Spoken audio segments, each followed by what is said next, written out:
Good evening, and let us be very still.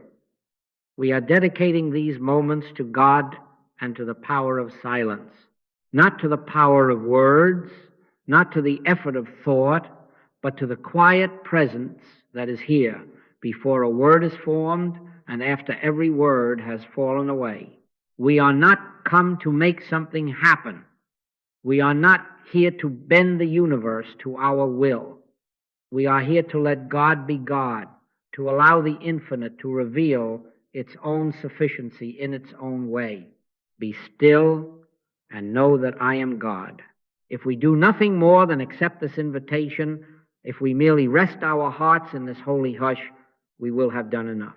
There is a question that follows us into every hour of seeking until it is answered by realization.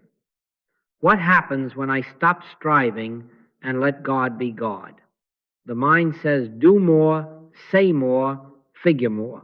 The Spirit whispers, be very quiet. The mind thinks it must carry the world on its shoulders. The Spirit says, come unto me, all ye that labor and are heavy laden, and I will give you rest. The kingdom does not come by observation, nor by the clamor of effort. It arrives as a stillness, like dawn, without trumpet or alarm, and suddenly the world is illumined, not because the sun tried, but because it is the sun. So stop trying. Sit in holy silence and watch what God does. We have recited many truths in our day. We have declared principles and rehearsed promises. Voicing the truth is a necessary step, but it is not the healing agency. The power of God is made manifest in the silence that comes after the stating of truth. The seal is placed upon our prayer through our silence. When the psalmist says, the Lord is my shepherd, I shall not want. The green pastures are not reached by repetition.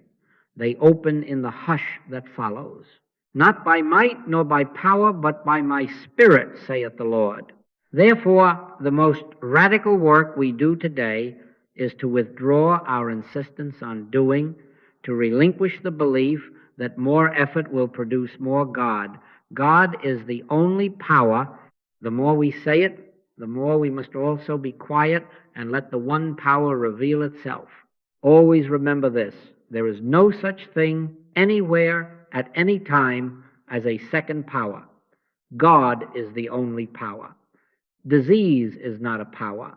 Lack is not a power. Fear is not a power. Anyone who accepts a belief in two powers makes themselves subject to the imagination of their fears. But you and I are not under that law, for we dwell in the first chapter of Genesis, where all that God made is good, and God saw that it was very good. In Him we live and move and have our being. Look not to the right hand nor to the left for safety or supply. Right here, this very awareness is the temple of the living God, closer than breathing, nearer than hands and feet. I and the Father are one. We are not traveling to find oneness, we are turning to discover it.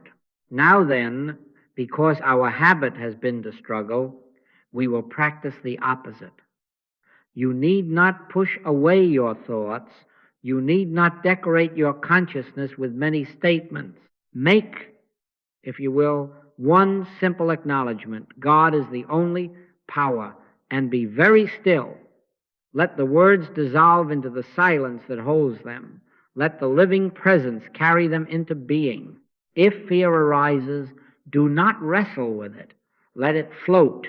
Whisper, if you must, yea, though I walk through the valley of the shadow of death, I will fear no evil, for thou art with me, and then stop. Cease from the next sentence. Rest. Allow the hush to do its work. The demonstration belongs to God.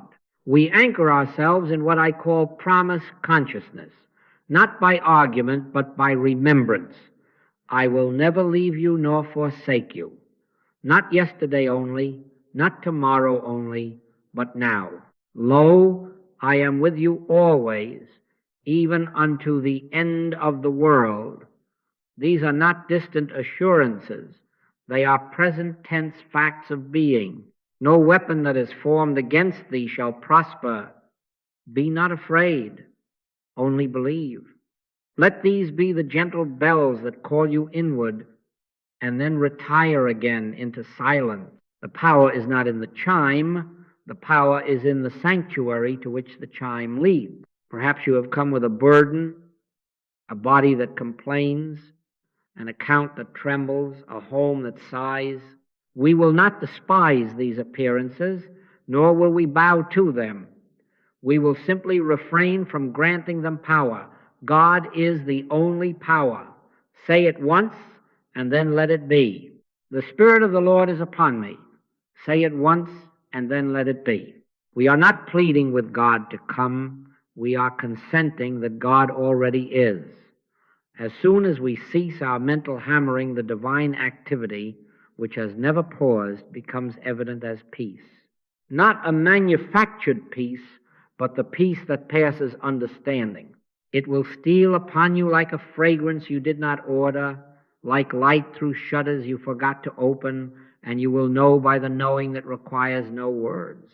Look here, not to a teacher or a book, but to the place within where the words I am rise. Right here is both God and man meeting as one awareness. Here the Father and the Son are one. Here prayer is not petition, but recognition. And when recognition ripens, silence follows as surely as evening follows day.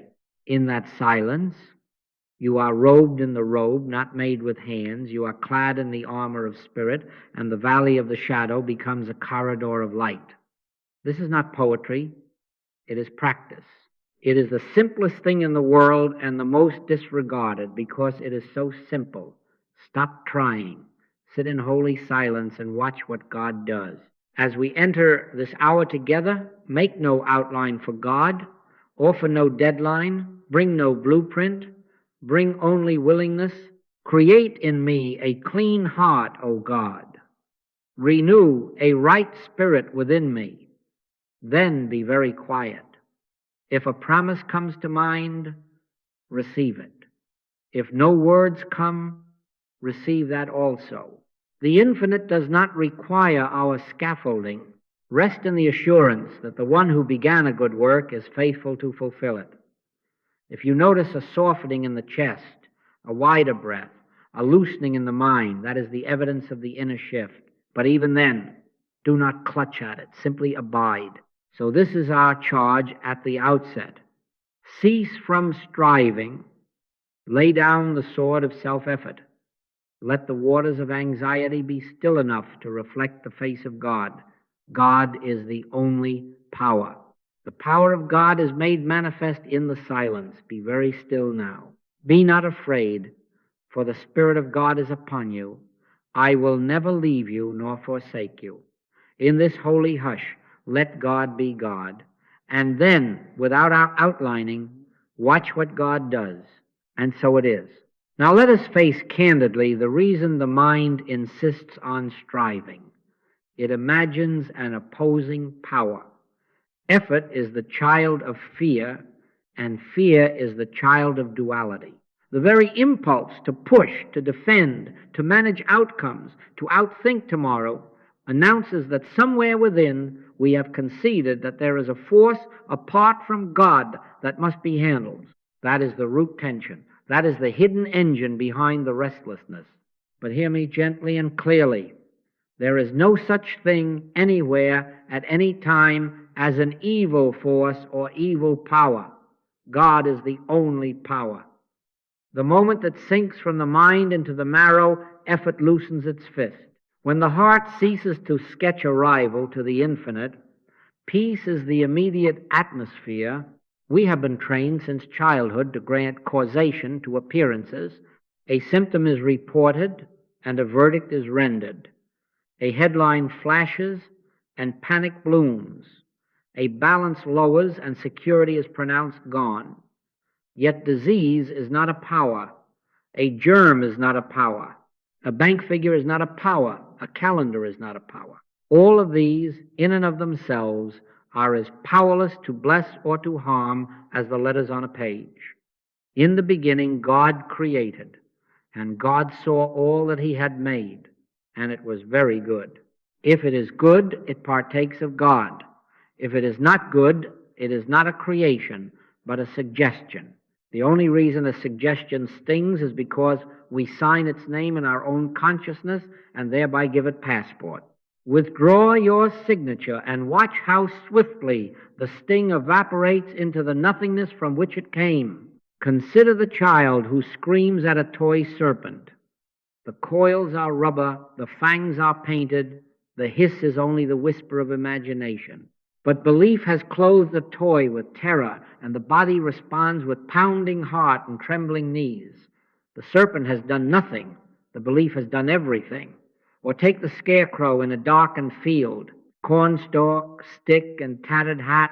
Yet a nervous traveler might startle, breathe shallow, perhaps even flee.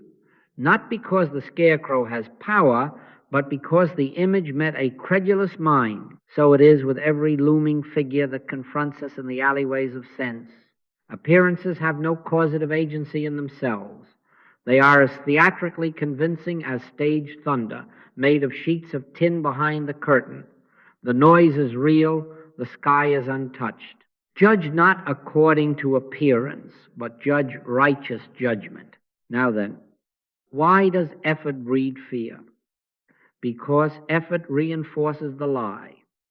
If I marshal force against a specter, I confess its actuality.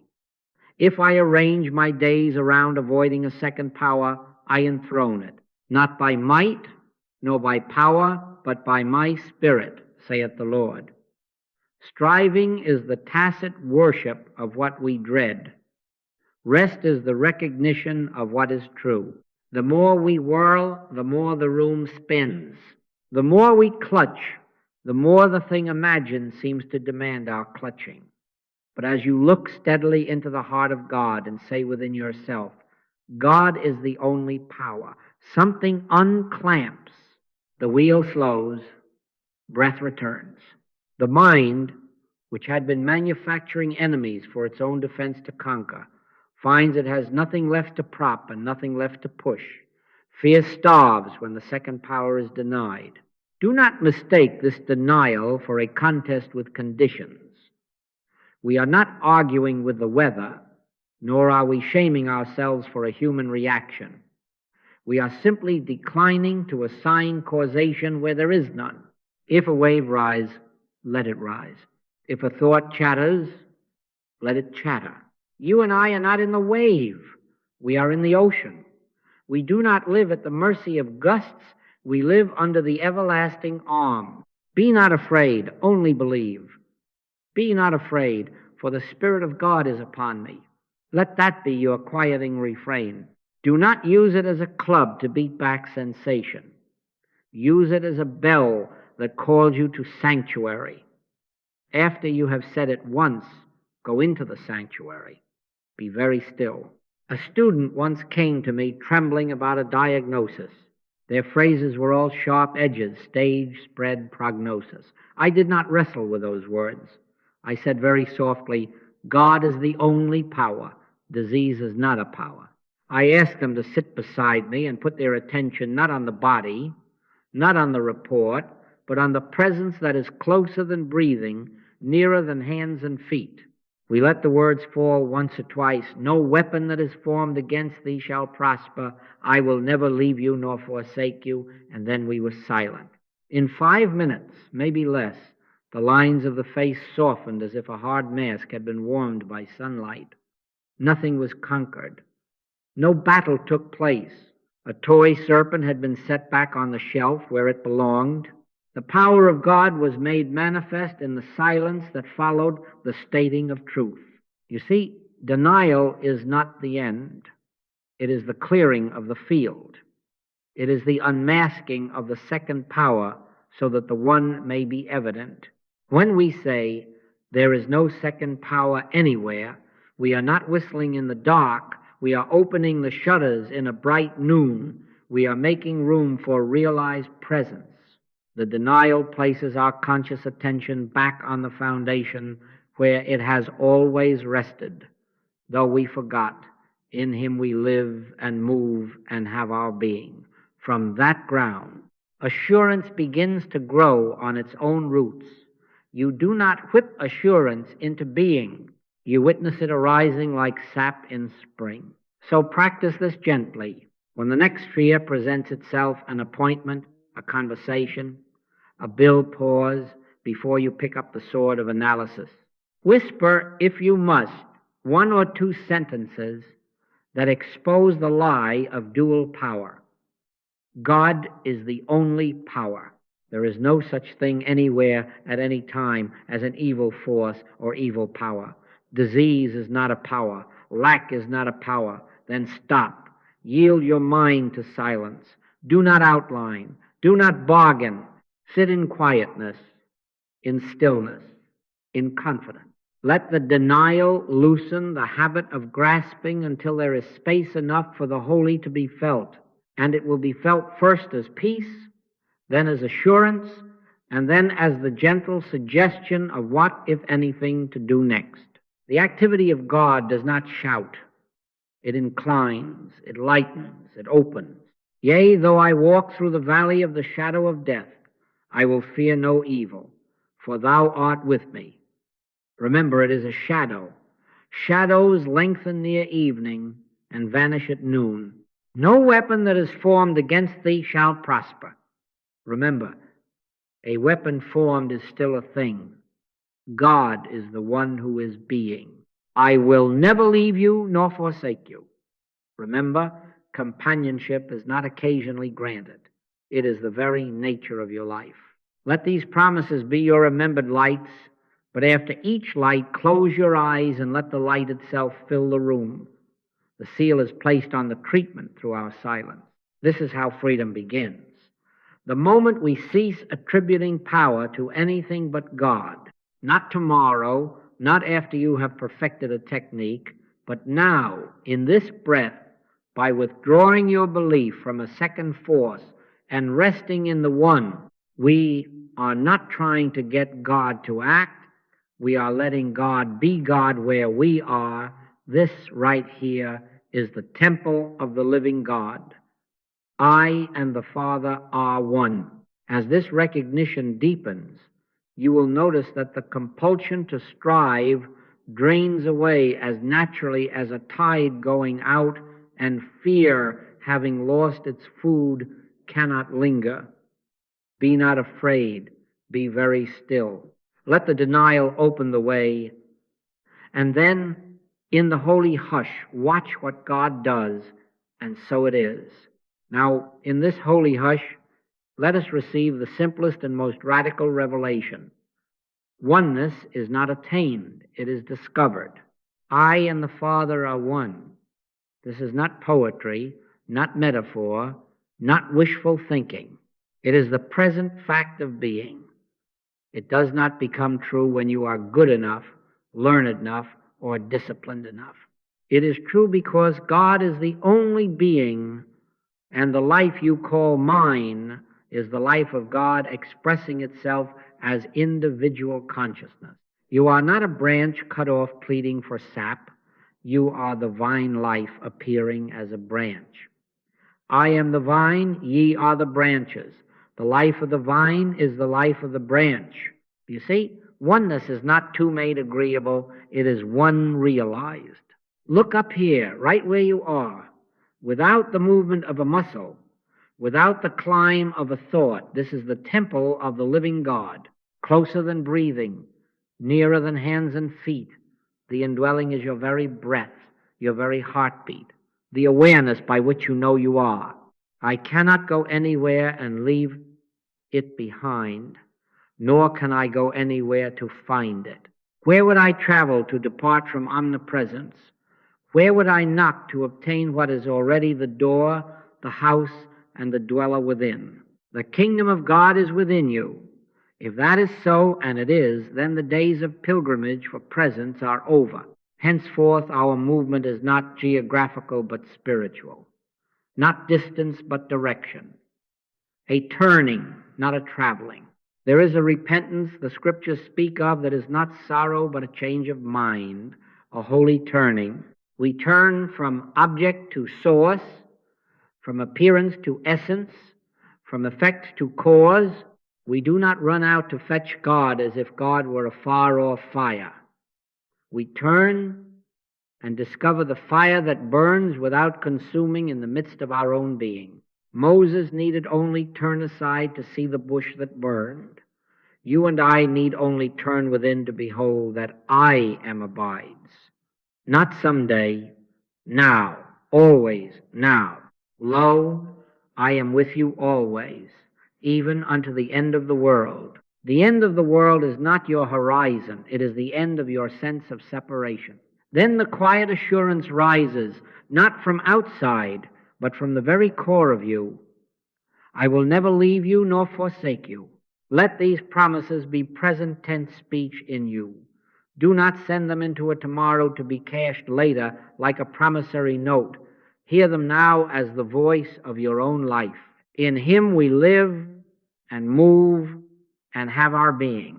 Not in nerves, nor in numbers, nor in circumstances, but in Him, in that which is closer to us than our thoughts about it. Say it softly, and then let silence carry it deeper than saying, I live and move and have my being in God. When the mind wants to go on a journey in search of help, answer it gently. Beloved, we are home. When fear would drive you to the phone, to the pill, to the plan, pause not to neglect wisdom, but to restore order. Pause and reclaim. God is the only power, and God is here as the very life of me. Oneness recognized dissolves the need to argue with appearances. Two powers require debate, defense, and strain. One power requires recognition and rest. The moment you cease seeking an outside God to offset an outside evil, fear begins to unmask itself as belief, only a costume with no actor within. Be not afraid, only believe. Believe what? Not a new doctrine. Believe the fact. I and the Father are one. Believe it long enough to be silent about it, long enough to let it be more than words. The power of God is made manifest in the silence that follows the statement of truth. Therefore, let your practice be this. Make your acknowledgement and then be very quiet. In that quiet, oneness ceases to be a concept and becomes your atmosphere. Do not imagine that oneness is a spiritual merger yet to be performed. There is nothing to fuse, nothing to weld. The wave does not fuse itself to the ocean. It realizes it never left. The child at the window need not import the sun into the room. It need only open the shutter that its own hand has drawn. The shutter is our habit of looking outward to objects for what only subject can give. When we turn, the shutter lifts, and light, which never left, fills the room of consciousness. That light is guidance without pressure. It is peace without sedation. It is assurance without bravado. It is the still small voice that does not argue and does not shout, yet is unmistakable when we cease the clamor of self-effort. Right where you stand in a kitchen with a kettle singing, in an office with telephones drilling, in a hospital corridor where time drags its feet, you may retire 2 inches backward into the heart and touch the holy. You need not advertise it. You need not close your eyes, though you may. You need not form sentences, though they may arise. Simply remember, this is the temple of the living God. Remember, closer than breath, nearer than hands and feet. Remember, I cannot leave it, I cannot fetch it, for it is my life. And then rest. 5 breaths in that recognition will alter the atmosphere more than 5 hours of argument with appearances. Thou wilt keep him in perfect peace whose mind is stayed on thee. When you say, I and the Father are one, do not think of a pact between 2 beings. Think no thought at all if you can. Let the statement empty you of separation. Let it soften the borders of me and mine until the life that is being lived through you feels like the only life there is, appearing as all. In that moment, you cannot hate because there is no other to hate. You cannot fear because there is no power to oppose your life. You cannot lack because that which you are draws from infinity, not from a barrel. This is why the Master could sleep in a storm and wake to still it. He rested in oneness. The Father that dwelleth in me, he doeth the works. Not I perform, but I consent. Not I struggle, but I yield.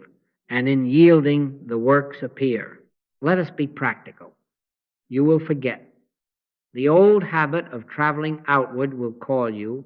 You will think that if you could only get to that place, speak to that person, secure that sum, make that move, then you would have peace.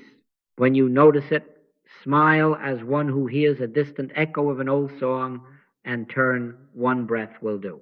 One sentence will do. I live and move and have my being in God. Then silence. If the mind clamors, place one more promise as a bell in the air. I will never leave you nor forsake you. Then silence again. Let the bell call you home. Let the home be silence. Let the silence reveal that it is inhabited by the infinite. The demonstration belongs to God. There is a dignity that returns when we cease begging the sky and begin acknowledging the indwelling. You walk the same streets, but not as a mendicant. You walk as one robed, not with pride, but with presence. You speak the same words, but not with anxiety. You speak from a well that does not run dry. You meet the same conditions, but not with two-power fear. You meet them from one-power assurance. Yea, though I walk through the valley of the shadow of death, I will fear no evil. Why? For thou art with me. Not a thou coming from yonder, but the thou that is the I am of your own being. This is the end of the search. This is the beginning of the walk. So let it rest here with us now, not by might, not by power, but by my Spirit. We are not going somewhere to get something. We are turning to discover that which is already and always our very life. Whisper it once, I and the Father are one. Murmur it once, this is the temple of the living God. Acknowledge it once, I live and move and have my being in God, then be very still. God is the only power. The Spirit of God is upon you. I will never leave you nor forsake you. In that realization, this very moment, the peace that passes understanding bears witness to the truth, and the search is over, and so it is. Now let us lay out simply and reverently the way we practice.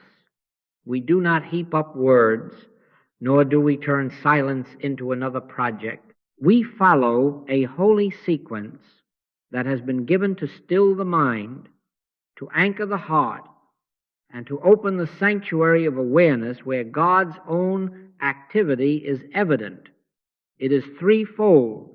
First, denial of two powers, no second power anywhere. Second, affirmation of oneness and promise consciousness, the living remembrance of what is already true. Third, holy silence extended, yielded, without an outline. Truth prepares, silence completes. The demonstration belongs to God. The first movement is denial. A denial is not a quarrel with conditions. It is the refusal to assign them causation. You take your stand and say once, twice at most, with authority and gentleness, God is the only power. There is no such thing anywhere at any time as an evil force or evil power. Disease is not a power. Lack is not a power. Fear is not a power. Then you stop. You do not argue your case. You rest your case. That brief voicing of truth clears the mental atmosphere like opening a window in a musty room. But remember, the open window is not the wind. The power of God is made manifest in the silence that follows the statement of truth. So be quiet. The second movement is affirmation. Having unmasked the imagined rival, we turn to what eternally is. We speak not to persuade God, but to persuade our listening to be still. Say softly, I and the Father are one. Whisper, this is the temple of the living God. Let the ancient bells ring. I will never leave you nor forsake you. Lo, I am with you always. In him I live and move and have my being. Promise consciousness is not a litany of future hopes.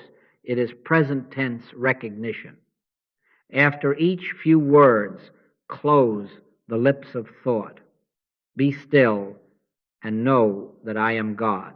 Again, the statements prepare. They settle the waters. They place your attention where it belongs. But it is the silence that seals the prayer. Then the third movement, holy silence. No more words, no more forming, no more improving. You do not watch the clock. You do not design an outcome. You do not strain for a sensation. You yield, not by might, nor by power, but by my Spirit, saith the Lord. This silence is not a vacuum to be feared. It is a fullness to be received. If thoughts come, let them pass as birds across a wide sky. If a fear knocks on the door, answer once with a promise. Yea, though I walk through the valley of the shadow of death, I will fear no evil, for thou art with me. And then retire again into the hush. The seal is placed through our silence. The healer is at work where words cannot go. Set the rhythm in this way: a brief denial, then quiet. A brief affirmation, then quiet. Then a longer quiet with no agenda. Think of a bell rung once, the tone lingering in the air while you listen, and in your listening you are changed. If in that lingering another bell wishes to sound, let it no weapon that is formed against thee shall prosper. And then listen again. Do not string bells into a march. Do not make a rosary of words to ward off a ghost. One chime prepares, the listening completes, and in the listening you discover that the ghost is holy and it is your life. Let me offer you a simple period of practice as you sit where you are. Close your eyes if you like, or simply lower the gaze of attention into the heart. Say once, God is the only power. Then be silent for a little. Say once, I and the Father are one. Then be silent a little longer. If a promise arises, receive it as you would a friend at the door. I will never leave you nor forsake you. Welcome it, and then let the house grow quiet again. Now do nothing. Let God be God. Do not examine your breath. Do not push away a thought. Do not cultivate a mood. Rest, receive, allow. A gentle caution must be given, for the mind, ever industrious, would even make silence a technique. Do not sit to make the silence produce results. Do not sit to change a condition. Sit because God is. Sit because the Father that dwelleth in me, he doeth the works. When you notice the old habit returning, the habit of bargaining or timing, smile inwardly and lay it down. Take no thought for your life. Take no thought for outcomes. Take thought only to enter the sanctuary, and then relinquish even that, for it is your Father's good pleasure to give you the kingdom. The kingdom arrives in stillness, in quietness, in confidence. What then is the demonstration? You will know it by rest. First, peace and ease that does not argue, a softness behind the eyes, a sense of being held. Then assurance, not bravado, not I will make it happen, but a settled trust. Thou preparest a table before me. Lastly, gentle guidance, no trumpet, no push, only the inner inclination toward a word to speak, a call to make, a step to take. You will feel it as this way, not as you must. And because it is born of silence, it carries no fear. Thou shalt hear a word behind thee saying, this is the way, walk ye in it. This is the activity of God becoming evident, not as fireworks, but as dawn. Keep the cycles brief and honest. If you have only a minute, use the minute. One denial, one affirmation, one silence. If you have more, linger without pressure. The value is not in the length, but in the reality. 5 true seconds of silence may heal more than 5 painted minutes of restless thinking. And yet, as you give yourself to this day by day, you may find that the silence lengthens of its own accord as a river deepens where the banks have been cleared. That deepening is not your doing, it is grace. Your part is willingness. God's part is all the rest. You may ask, what if nothing happens? My dear, everything that must happens in the silence, whether or not the senses applaud. Be faithful to the sequence, not to the senses. Deny the second power and cease feeding fear. Affirm oneness and sink into promise consciousness, then be very still. Truth prepares, silence completes. When the psalmist sang, "Thou wilt keep him in perfect peace, whose mind is stayed on thee," he did not prescribe a chant, he invited a staying. Staying is silence. In that staying, you are kept not by effort, but by presence. So make this your method, your map, your daily sacrament. Denial, affirmation, holy silence. The first clears the clouds of belief. The second turns your face to the Sunday. The third lets the light do what only light can do. God is the only power. The Spirit of God is upon me. Be still and know that I am God. And as you keep this rhythm statement and hush, promise and hush, and then the hush that is its own promise, the peace that passes understanding will bear witness within you, and the guidance that needs no explaining will find you. The demonstration belongs to God, and God is faithful. Be not afraid. Be very still, and so it is. Now we take the first cycle, denial, not as combat, but as clearing. We are not fighting shadows, we are simply withdrawing the belief that gave them shape. Denial is the holy broom that sweeps the stage so the light may play upon it without obstruction. We will speak truth briefly and authoritatively, and then we will be silent, very silent, so that the power of God may be made manifest after the stating of truth. Remember, the words do not heal, the silence heals. Therefore, let each denial be followed by several breaths of quiet, the mind falling open like a hand that releases what it never truly held. Begin here. God is the only power. There is no opposing power, presence, or law. Speak it once and be still for 3 easy breaths. Let the mind settle as leaves settle when the wind abates. Do not add. Do not explain. Consent to the hush. Now this. There is no power in disease, no law of sin and death operative in me or around me, for the law of the Spirit of life in Christ makes me free. Say it once, softly, and then retire within. Be silent for a few breaths. Let the room of consciousness grow wider than the thought that named it. No weapon that is formed against me shall prosper. There is no power in the thing formed to outlast the unformed that is God. Speak it once, then silence. If the body twitches, if the mind protests, let them do so without answer. You are the ocean, not the ripples. Hear this and deny what never was. There is no power in time, no bondage in hour, age, season, deadline, or delay to separate me from God. Yesterday has no jurisdiction. Tomorrow has no decree. This now is God's now.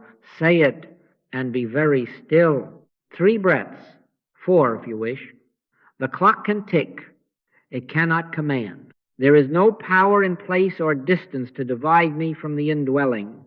Not mountain nor sea, not hospital nor courtroom, not one end of the earth nor the other. Omnipresence is presence here.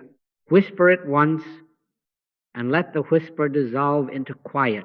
Rest a few breaths. Lo, I am with you always, even unto the end of the world. Let that promise ring once and then go silent again. There is no power in number, in crowd, in mob, in majority, in statistic or percentage to overrule the one. 10,000 may speak. 10,000 graphs may point. There is no causation in digits. One presence is all presence. One power is all power. State it once and then withdraw into stillness. The multitude can murmur. The shepherd leads. There is no power in circumstance, no power in market, weather, policy, contract, or calendar event to govern the life that is God expressing as me. Say it once and then be quiet. The Lord is my shepherd. I shall not want. Let that be your only ornament before you lay the head again on silence. If fear takes the shape of a person, deny the mask, not the man. There is no power in human will or opinion to bless or to curse, to give or to take, to bind or to loose. The only giver is God. The only judge is God. The only life is God. Say it once. Be still. 3 slow breaths.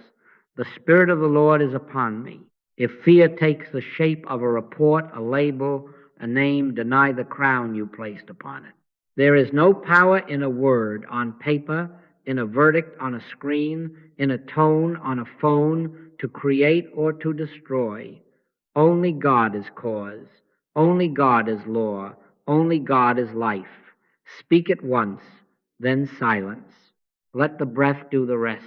Yea, though I walk through the valley of the shadow of death, I will fear no evil, for thou art with me. Speak it once as fact, not as hope. Then strain not to feel, simply be silent. A shadow has no weight, it falls and it passes. Remain quiet for several breaths. The rod and the staff are comfort that arrives not by striving, but by consenting. Deny, too, the subtle tyrannies. There is no power in memory, no old story to enslave this holy instant. There is no power in imagination, no anxious forecast to prophesy against God. The former things are passed away. Behold, I make all things new. Say it once, then let the stillness make it true to sense by removing your hands from the potter's wheel. Breathe and release. There is no power in lack, not in a sum, not in a shelf, not in a ledger. Supply is not a pile, it is presence. The earth is the Lord's, and the fullness thereof. Speak it once, then be quiet, for the very act of quietness is your refusal to enthrone a second power in figures. 3 breaths. 4. As many as it takes to feel the unclenching. There is no power in contagion, in germ, in contact, in proximity. There is no power in atom or in cell to write a law against the life that is God. No plague shall come nigh thy dwelling. Let the sentence be sounded once, then go tenderly into silence. The seal is in the hush that follows. There is no power in error, in sin, in habit, in compulsion, to separate me from the love of God, which is the life of me.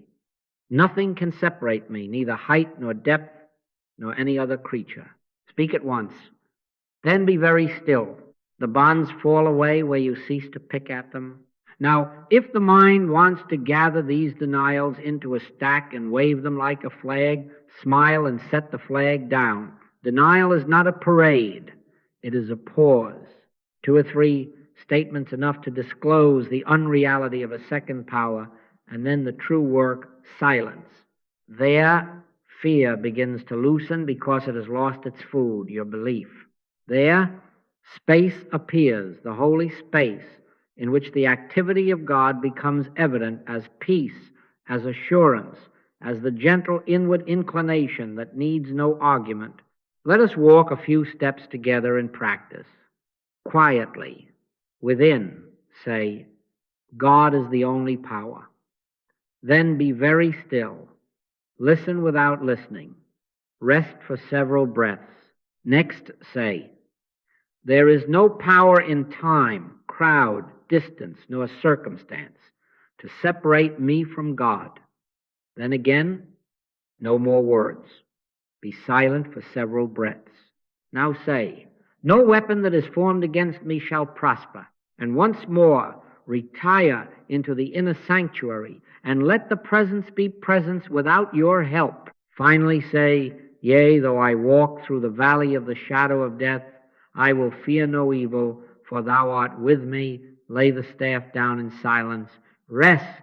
If as you rest, a softness comes, or the breath lengthens, or the shoulders drop, do not seize it. Denial has done its office.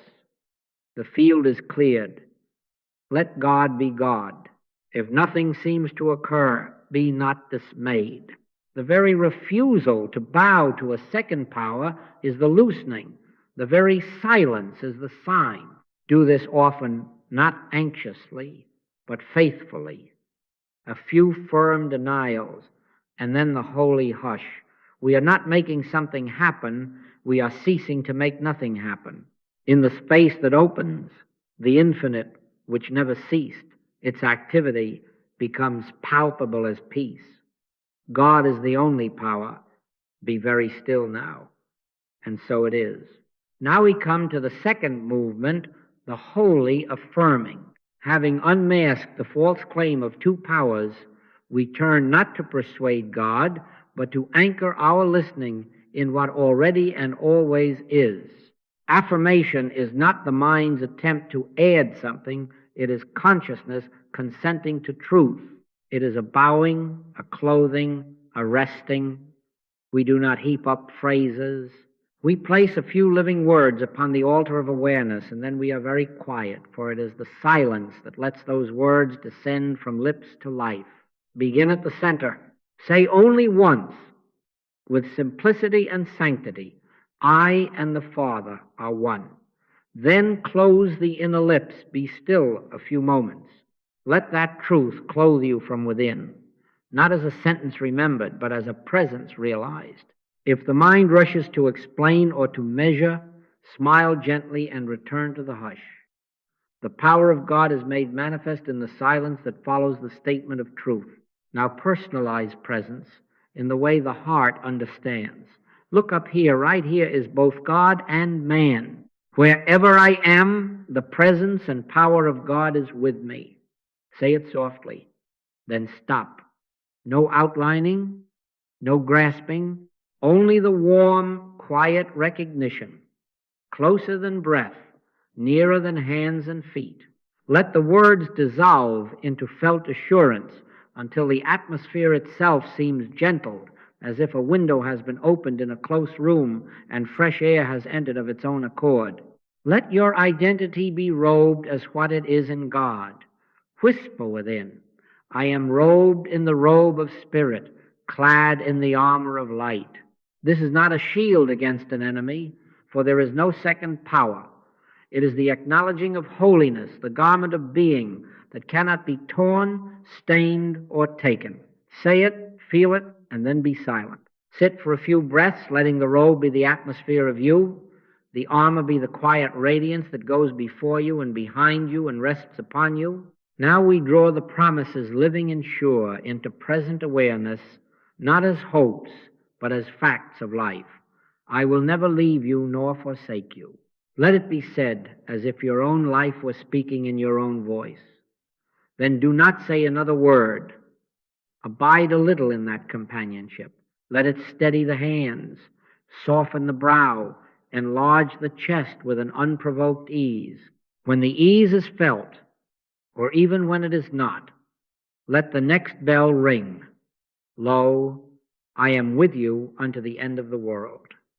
Let those words fall like a mantle. Then be silent again. No thinking about ends and worlds, only the sense that presence accompanies itself as you everywhere, always. If you wish another anchor, place it once and listen. In him I live and move and have my being. Not in nerves, not in numbers. In him. Say it and stop. Let the words sink below the neck, below the ribs, down to the very roots of you. Rest. This is promise consciousness. Not a recital, but a climate in which fear cannot root because it finds no soil. In this climate, movements are unhurried, choices are unforced, and the day arranges itself around a center that does not move. Do not be tempted to make a chain of affirmations as if many beads could secure what one already guarantees. One clear statement and a faithful hush will serve you better than a procession of words. The statements prepare, the silence completes. As a matter of fact, the very measure of a true affirmation is the silence that follows it, a silence that is not vacancy, but the felt fullness of God. After each word of truth, listen as if to a tone that lingers, and in that listening you are changed. Let us practice together in the simplest form. Sit as you are. No strain, no posture to maintain, but inner availability. I and the Father are one. Now be still a few moments only. Right here is both God and man. Wherever I am, the presence and the power of God is with me. Now be still. Let the stillness lengthen of its own accord if it will. If not, no matter. I will never leave you nor forsake you. Be still again. Lo, I am with you unto the end of the world. Be still once more. I am robed in the robe of spirit, clad in the armor of light. Now enter the hush without words. Rest not by might, not by power, but by my spirit. In time, you will notice what this practice does not do. It does not excite. It does not push. It does not bargain. And you will notice what it does do. It settles. It reassures. It inclines. A quiet confidence begins to form as if from beneath the floor of thought, and there is less to prove, less to defend. The mind that used to sprint begins to walk. The heart that used to clench begins to open. You feel companioned from within. You feel robed. You feel that the road itself has been laid before you, and you need not pound it into existence. If a fear interrupts, if a report, a memory, a face arises, do not argue. Place one promise as a staff on the ground and stand with it. Yea, though I walk through the valley of the shadow of death, I will fear no evil, for thou art with me. Then immediately lay the staff down and be silent. You are not invoking a counterpower. You are remembering one power. You are not warding off. You are waking up. And in waking, the shadow is recognized as shadow. Affirmations in this cycle are not decorations of the mind. They are acknowledgments of being. They dress awareness in its native dignity. They let you walk out of the house robed not with conceit, but with presence, not with defiance, but with assurance. Where you go, the robe goes, because the robe is the recognition of what is always with you and as you. When you speak, the armor of light does not clang, it shines, and its shining is gentleness. No weapon that is formed against thee shall prosper, becomes no longer a defiant cry, but a simple noticing. There is nothing to prosper against light. Keep it brief, keep it honest, keep it real. One affirmation, one pause, another a longer pause. Then no words at all. The mind will ask, is this enough? Answer it with a smile. More than enough, because God is the only power, and God is here. Make the promises your dwelling place through the day, not by repeating them endlessly, but by returning to them when you feel yourself drift. A sentence, a breath, a hush, that is all. The rest is the Father that dwelleth in you. He doeth the works. So let cycle 2 anchor you. Let it gather your scattered attention and rest it in the one who has never departed. Affirmed oneness is the end of seeking and the beginning of seeing. It is the soul saying yes to what already is. Say your yes once, twice, and then be very quiet. In the stillness that follows, peace will arise without your coaxing, assurance will settle without your forcing, and guidance will come as a gentle inclination that needs no trumpet. This is promise consciousness. This is being clothed upon. This is the heart's home, and so it is. Now we come to the holy hush, the third movement, where all our preparing yields to presence. Here we do not think God, we do not feel for God, we do not work for God. We let God be God. Enter now in silence, in stillness, in quietness, in confidence. Relax the brow, unclench the hands. Let the breath lengthen by itself. Sit as one who is already home. Be still and know that I am God. We are not here to manage or measure. We are not here to outline, not by might, not by power, but by thy grace. Lay down the helm, lower the sail of self-effort. This sea is carried by the tide that is spirit. Rest. If you like a simple preparation of the body, let it be this: feet at ease upon the floor, spine easy and unforced, hands resting as a sign that there is nothing to grasp and nothing to push away. The breath flows like a soft tide, arriving and departing of its own accord. The attention is not tight, not fixed upon an object. It is open, like a field that welcomes light and breeze. If thoughts surface, do not slap them back into the water. Let them move as clouds across a wide sky. The sky is not disturbed. If you need a gentle anchor, let it be a single promise spoken once within, I will never leave you nor forsake you, and then fall again into the hush. The seal is placed through our silence. Watch without watching. Do not look over the shoulder of silence to see if it is working. Do not count breaths. Do not test the atmosphere. Simply abide. Abide as the branch abides in the vine life. I and the Father are one. Say it once if you must, not to convince, but to consent. Then set even that holy sentence down in reverence and enter the temple without words.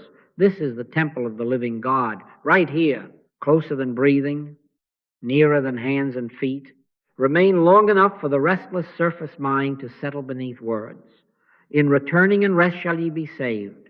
In quietness and in confidence shall be your strength. Let returning be a gentle turning of attention inward.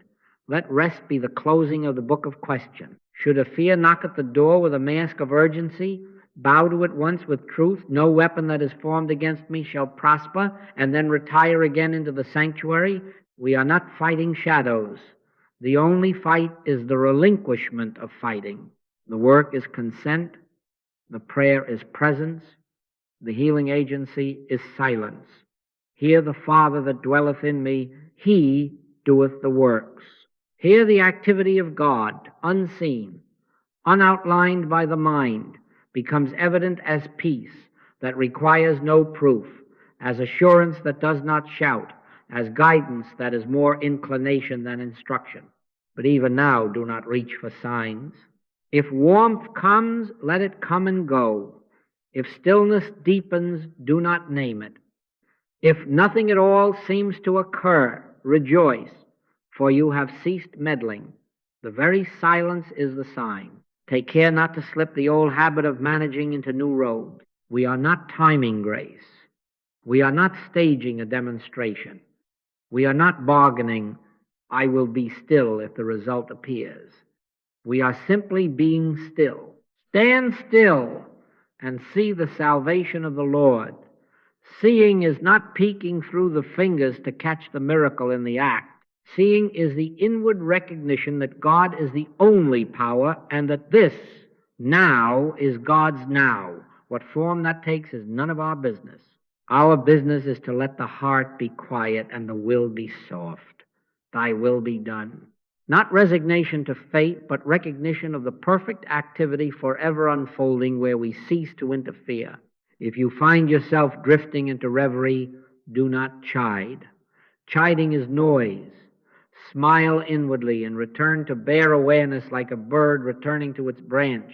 A single syllable may help, Father, or a single phrase, lo, I am with you always, spoken once. Not as a charm, but as a bell that calls you home. Then let the house grow silent again. Silence is the house. Silence is the altar. Silence is the open hand that does not grasp at God, but receives what God is forever giving. It is your Father's good pleasure to give you the kingdom. The giving is ceaseless. We enter the reception by ceasing to clutch at forms. Remain as long as the grace of remaining is given. A minute may be full. An hour may be empty if it is full of watching the clock. The value is not in duration but in depth, depth measured not by sensation but by surrender. You will know you have descended beneath words when the compulsion to add stops of itself, when the shoulders soften without you asking them to, when the breath has no leash. Then even noticing ceases. There is only being. In Him we live and move and have our being, not in anxieties, not in arrangements, in Him. And in that being, peace is not achieved, it is disclosed. We do not import God into this quiet. God is the quiet. We do not cajole life into motion. Life is the motion that, like wind over a field of wheat, moves the unseen roots. Root work is not visible to the gaze that demands leaves and fruit in this moment. Wait on the Lord. Waiting is not wasting. Waiting is trusting the causeless, cause to be cause. Thou preparest a table before me. Where? In the presence of appearances. How? Beyond my outlining. I am not the cook. I am the guest. To be a guest is to sit and receive. Surrender the helm again and again. If you feel the hands reaching, unclasp them gently in your lap. If you sense the mind weaving, let one thread drop and then the loom will rest. If you notice yourself reviewing conditions, bless the part of you that worries and whisper once, take no thought for your life, and then take no thought again. This is not neglect of duty, it is restoration of order. First the kingdom, then all these things. The kingdom arrives in stillness, in quietness, in confidence. Here, do not be surprised if after a while a sweetness arises that has no cause. Do not try to catalog it. Do not turn the gaze upon it. Let it bathe you without naming you. Or perhaps nothing sweet comes, only a pure emptiness that is not hollow but spacious. This too is holy. Emptiness is room for God. And in that room things are set in order by hands you cannot see. Appointments shift without anxiety. Doors open that you did not knock upon. A word you must speak later forms without effort. A courage you did not possess takes up its dwelling in your chest. Yet here in the silence we do not plan any of that. We abide, we receive, we are kept. Thou wilt keep him in perfect peace whose mind is stayed on thee. When you are ready to rise, do not break the silence as a plate is broken. Carry it as a fragrance. Lift the eyes, but keep the heart bowed. Let the first motion be gratitude without words. If a sentence wants to form, let it be simple and soft. God is the only power. Or, the Spirit of the Lord is upon me. Then go about your way as one who has stood in the inner court. The demonstration belongs to God. Our part was the hush. And in that hush, the unseen activity became the only activity that matters peace, assurance, and the gentle guidance that does not shout. Be very still, beloved. I will never leave you nor forsake you, not by might, not by power, but by my Spirit. And so it is. Now let us speak of verification of the way truth shows itself as life, not merely as sentences we admire. Recognition of truth makes you a student. Demonstration of it makes you a practitioner. Agreement with the words is a beginning, a beautiful beginning. But the seal upon your agreement is the rest that follows wholly. Silence. We know truth by its rest. We know God by the peace that arises when we stop trying, sit in holy silence, and watch what God does, not by might, not by power, but by my Spirit, saith the Lord. Do you see? The evidence is not a drumbeat. It is a quiet dawn. What are the signs? They are gentle, yet unmistakable. First, unforced peace, an ease that comes like a soft hand upon the back of the heart. You cannot make it, you cannot time it. It appears as if from beneath the floor of thought, and you rest without deciding to rest. Then the release of tension, the shoulders drop, the stomach unknots, the jaw loosens, the breath lengthens of its own accord. Next, softened judgments, you find you are not condemning as quickly, not defending as loudly.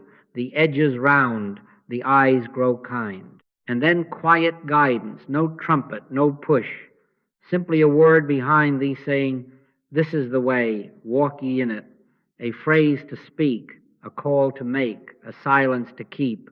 Lastly, a sense of being carried. The day arranges itself around a center that does not move. You feel companioned from within, as if the road rose to meet your feet. These are not fireworks. They are the activity of God becoming evident as peace, as assurance, as gentle guidance. Do not despise small evidences, for there are no small evidences of infinity. When you rise from the silence and find that you are less eager to argue, that you forget to worry until suddenly you remember you have not worried, this is demonstration. When the mind reaches for its old complaint and finds it tasteless, this is demonstration. When you notice that the stranger at the market looks like a brother, and the name you called enemy dissolves into a face you can bless, this is demonstration. When the next step appears without debate, when the right words come as you need them, when even restraint feels spacious rather than pinched, this is demonstration. God is the only power, and God has been God without your help. Be not afraid. Now, we are ever tempted to measure truth by outer rearrangements, first by facts on paper or digits on a screen. There is a place for those. They have their hour. But let us become practitioners, not measurers of shadows. Journal the fruit, not the outcome. Keep a simple record not of what you tried to change, but of the atmosphere within. Write this. Sat in silence 5 minutes before. Tight in chest, hurried, dark thoughts. After softening, breath opened, a phrase arose. Wait until noon. Obeyed. At noon, the call came unasked. Peace remained. Or this, woke with fear. Denial once, affirmation once, then silence. The fear returned, but lighter, as if it had lost its crown. Walked through the day steadier than the weather. Slept. This is evidence. This is the Father that dwelleth in me. He doeth the works. As a matter of fact, outward adjustments most often follow this inner climate as surely as fruit follows blossom. But even when the orchard is still, the sap has moved, and the tree knows it. In quietness and in confidence shall be your strength. The silence bears the fruit. Our statements prepared, but God performed. Voicing truth is a necessary step. It clears the room. But it is the hush after the bell that changes you. Be still and know that I am God. That knowing is not a thought, it is a state, it is rest. It is the absence of the old need to fix and fend and force. It is the absence of a second power. Let me share a simple tale for your courage. A woman sat with dread over her accounts. She denied once there is no power in figures to bind or to bless, and then she affirmed once, in him I live and move and have my being, and then she was very still. No plan arrived, no thunder sounded, only a soft assurance. Wait. She waited through the morning without grasping. At noon, an email surfaced that had been buried, a debt forgiven months ago and misfiled. A subscription canceled that she had forgotten, a small refund en route she had not expected. But the demonstration was not the email. The demonstration had already occurred in the morning as fear lost its government. The rest had arrived before the papers caught up. That rest was God's signature. That rest was the promise, I will never leave you nor forsake you, made felt. Another man carried a bitterness that had his name on it. He had rehearsed it so long it sounded like truth. One day he sat to be still. He denied once the past has no power to enslave the present, and he affirmed once this is the temple of the living God, and then he was silent. No thought of forgiveness came, no memory disappeared, but as he rose, he found no urgency to retell the old story. For 3 hours, then for 3 days, he forgot to nurse the hurt. When a chance came to speak ill, he had no appetite. This, too, is demonstration. The loosening of the knot you thought was you. Yea, though I walk through the valley of the shadow of death, I will fear no evil, for thou art with me. The shadow loses its teeth when presence is recognized. You will know the difference between agreement and demonstration by the way you stand up from your chair. Agreement stands up to resume the same fight with a better slogan. Demonstration stands up without a fight. Agreement looks out to see if the world changed. Demonstration sees that something essential is already new. Your seeing has softened. Your step is unhurried. Your speech is seasoned with grace. Agreement tries again. Demonstration rests. And from rest, right action comes naturally, timely, sufficiently. Thou preparest a table before me. The table was not built by fret, it was set in silence. Therefore, make this your simple test each day. After your brief denial and your gentle affirmation, sit in holy silence and feel for the rest. If there is even a finger width of peace, praise God. If the peace is hidden, sit anyway and trust the unseen activity, for God's work is often quiet while the senses are still loud. Do not dig up the seed to see if it is sprouting. Do not pull at the roots to hasten the bloom. Stop trying. Sit in holy silence and watch what God does. And if your watching sees nothing, continue in faith, for thou wilt keep him in perfect peace, whose mind is stayed on thee. Staying is the demonstration before demonstration. The very staying is the keptness. If after silence there is a nudge to call, call. If there is a nudge to wait, wait. If there is a nudge to apologize, apologize. If there is a nudge to do nothing, do nothing. This is not passivity, this is obedience. The Father that dwelleth in you is doing the works, and you are witnessing, not engineering. The Spirit of the Lord is upon me. It goes before me to make the crooked places straight. No weapon that is formed against me shall prosper. These are not charms to wave, they are climates to live in. And the climate is verified by rest. Let your journal become a book of God's gentleness toward you. Record the softening of the day, the ease that enters a room, the word that arrives just in time. Record how often you remember, even for 10 seconds, that I and the Father are one, and how those seconds grow into minutes, how those minutes tint the afternoon. Note the lesser appetite for alarm. Note the greater readiness to bless. These are the gold coins of demonstration, stamped not by your effort, but by grace. God is the only power. The power of God is made manifest in the silence after the stating of truth. Rest there, and you will see it peace like still waters, guidance like a lamp to your feet, assurance like a staff in your hand. Stop trying. Sit in holy silence and watch what God does. And so it is. Now we rise and go into the world, but we do not leave the sanctuary we have entered. We carry it. We carry it as fragrance. We carry it as atmosphere. We carry it as the quiet within that does not argue and does not reach. We move, we speak, we decide. But beneath the motion there is stillness.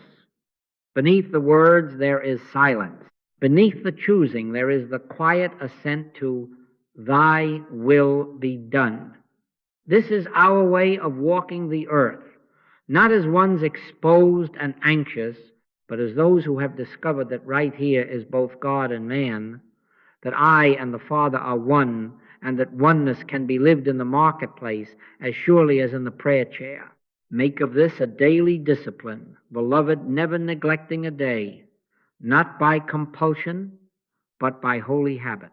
Each morning, before the wheels begin to turn, sit a few moments in the hush, and each evening, before the light is put out, return once more. Between these two poles, let there be many small crossings between tasks. Let there be 30 seconds in which you remember a single promise. In him I live and move and have my being, and then say no more. Be still for half a minute. Do it at the sink. Do it at the door. Do it before the call and after the call.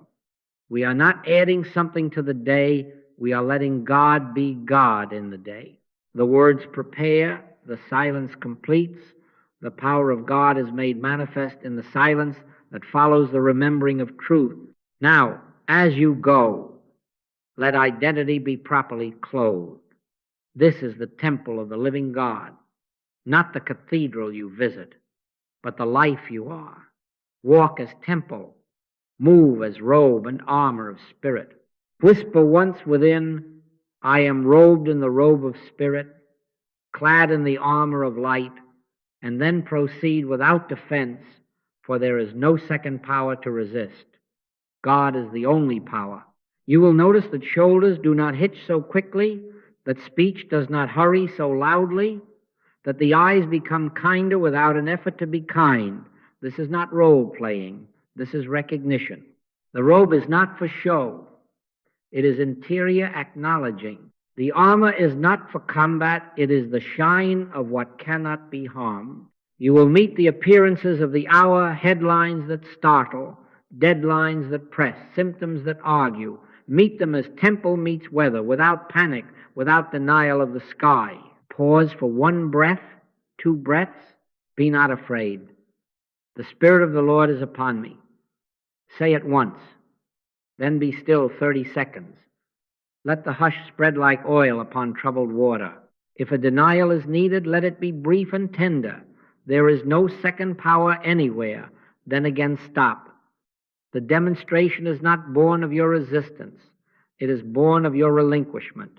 And you will find more and more that what formerly demanded hours of thinking yields in moments of silence, not because the thought became stronger, but because belief in a second cause weakened and fell away.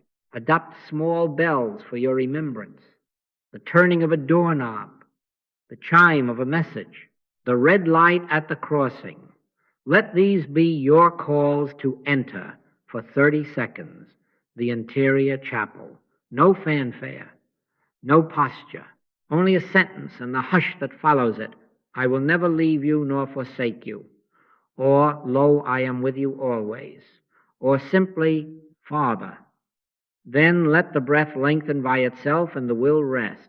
You will be astonished to discover how the day coheres around these pauses. Lines shorten, tempers cool, choices clarify. And even when lines do not shorten and tempers do not cool, you are not moved from your center, for the center is not in them, not in time, not in traffic. The center is in God. Hear this and keep it as your continuity. You cannot leave God, nor can you go to find God. I cannot go anywhere and leave it behind, nor can I go anywhere to find it. The one we call God abides as our very life, closer than breath, nearer than hands and feet. Therefore, practice is not a journey to somewhere, it is a turning again and again to what is here. Awareness is the practice. Remembrance is the doorway. I and the Father are one. Say it once and be quiet. In him I live and move and have my being. Say it and be quiet. And then move on. Not out of the silence, but as the silence moving. Let me paint the day for you. You wake, and before the feet find the floor, be still and know that I am God, and a minute of hush. Breakfast is plain and unhurried. The commute begins, and at the first light, lo, I am with you unto the end of the world. Then 30 seconds with the hands easy on the wheel. At the threshold of work, a hand on the door and a whisper, the Spirit of the Lord is upon me, and a few grains of silence fall into the hour. A report arrives bearing a number that once would have tightened the chest. Now you say, once, no weapon that is formed against me shall prosper, and you rest without outlining, and something in you is steady, though nothing outside has changed yet. At noon, 5 minutes are found as one might find a coin on the sidewalk. You do not despise the smallness. You take it to the inner bank, silence, returning messages in the afternoon. You touch the phone and remember, the Father within me, He doeth the works, and the tone of your words shifts from pushing to placing. In the store line, one promise. In the waiting room, one promise. In the kitchen, one promise. And at night, the lamp lowers and you re-enter, not to fix the day behind you or shape the day ahead, but to be a guest at the table already prepared. There will be moments, too, when the shadow deepens, and then the practice does not become louder, it becomes simpler. Yea, though I walk through the valley of the shadow of death, I will fear no evil, for thou art with me. Say it once. Stand still inwardly and do not look around to see if the valley is responding. Stand still and see the salvation of the Lord. Seeing is consenting to one power. Let the rod and the staff comfort you without your hand upon them. In such hours, remember that silence is not passivity. It is the highest activity. For it is the letting of God be God where the mind cannot. As you keep this gentle discipline, you will discover that the world itself seems to hush around you. Conversations grow more spacious because you are listening before speaking. Decisions come with less creaking of hinges because you are not forcing doors. You are noticing which door is unlatched. You do not bristle, you shine. Not a glitter that demands attention, but the soft armor of light. You begin to walk the world as temple, each step a step in God, each breath a breath in God, not as a claim shouted, but as a fact lived. The Lord is my shepherd, I shall not want. That is not an argument with lack. It is a posture of sufficiency that dissolves panic at its root. Be faithful in small remembrances. Never neglect a day. If a day is missed, do not make a drama of it. Return now, a sentence, a breath, a hush.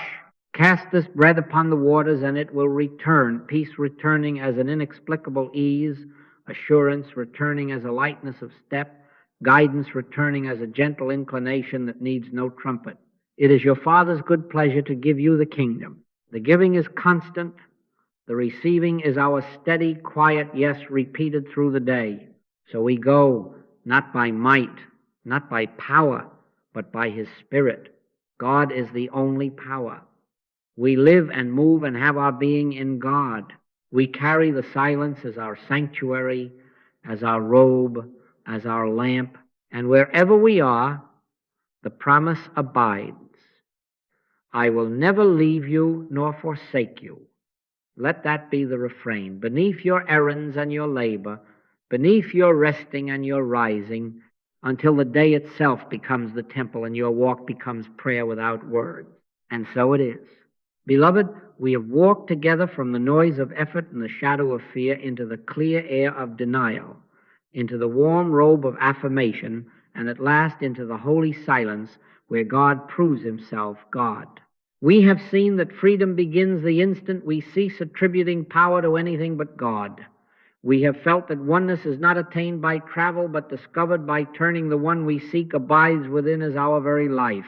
And we have learned to let the words do their gentle work, and then to be very still, for the power of God is made manifest in the silence after the stating of truth. Not by might, not by power, but by my Spirit. This has been our ark. This is our way.